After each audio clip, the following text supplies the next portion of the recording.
Hi folks, and welcome to Film Composing Bites. Last time I was talking to you about melody in John Williams's Flying theme from E.T., as well as Bear McCreary's approach to melody in his latest film. One of the things that I wanted to briefly touch upon was the use of the golden section. Now this is by no means new at all. I first came across this sort of proportional analysis, I suppose you would call it, by Erno Lenvi whilst I was studying at university, as applied to Bartók's music and Webern. And essentially, the theory is as such. The ancient Greeks discovered this by geometry. This is the theory of proportion, which finds its greatest expression in architecture.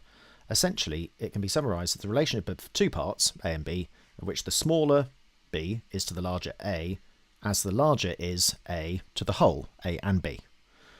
The ancient Greeks discovered this by geometry, but it could be found in nature, e.g. in the form of fir cones and some shelves.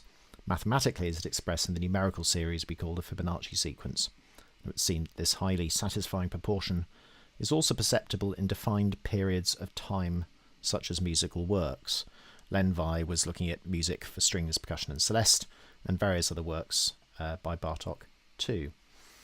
It occurred to me that if you applied the golden section to this theme in E.T., it roughly turns up at about this point, which is very interesting because as the melody goes on, that is sort of the bit where it's going to in terms of the progressive motion forward.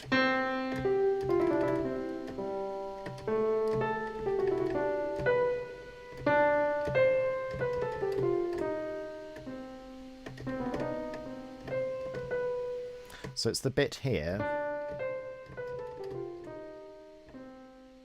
in bar 5 of this where the golden section takes place.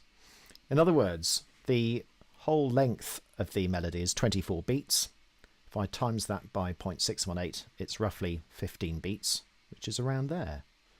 Another interesting, possibly unconscious move by John Williams. But it's significant that it's not just to do with the fact that you have an important interval and you go back within the space of it, but it's also to do with the memorability of the tune as well.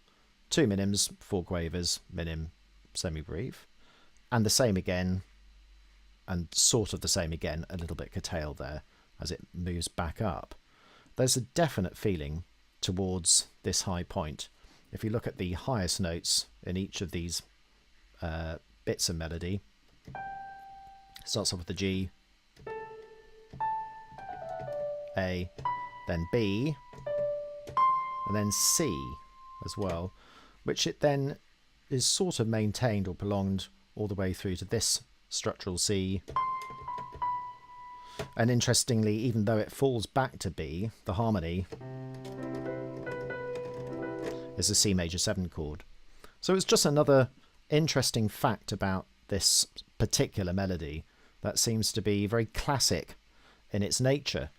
Goes up by a fifth, comes back down within its space.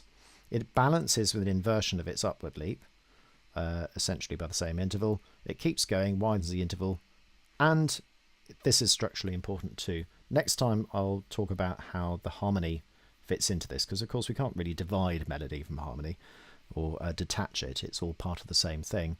But I just thought it was worth mentioning before we move on to the harmonic language of John Williams.